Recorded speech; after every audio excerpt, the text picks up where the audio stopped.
आता पाहूया दिवसभरातल्या टॉप 9 महत्त्वाच्या बातम्या। ओबीसींच्या बाजूने न बोलणाऱ्या सर्व नेत्यांना विधानसभेत जाब विचारणार। जरांगेंनी 288 जागा लढल्या तर आम्ही तितक्याच लढवून त्यांचा उमेदवार पाडू। जरांगेंना विधानसभेत टिट फॉर टॅट करणार। लक्ष्मण हाकेंचं जरांगेंना आव्हान। मावळचे शिंदे गटाचे खासदार श्रीरंग वारणेंच्या खासदारकीला आव्हान। अपक्ष उमेदवार राजू पाटलांची हायकोर्टात याचिका। कागदपत्र 1.5 महिन्यात सादर करा, कोर्टाची राजू पाटलांना मुदत।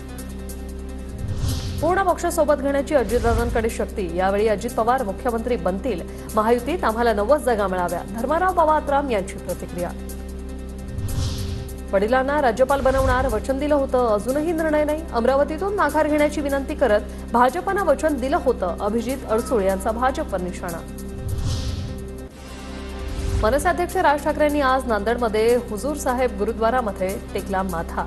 विधानसभेच्या पार्श्वभूमीवर पदाधिकाऱ्यांसोबत बैठक। 12 ऐवजी 10 तारखेपर्यंतच दौरा।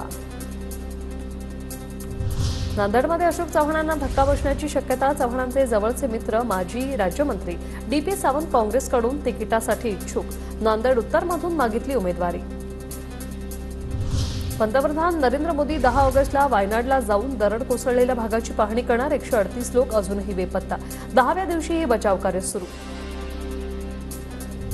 राहुल गांधी 20 ऑगस्टला महाराष्ट्र दौऱ्यावर। विधानसभा निवडणुकीच्या पार्श्वभूमीवर हा दौरा असणार आहे। राज्यात काँग्रेसच्या तयारीचा आढावा घेतला जाईल।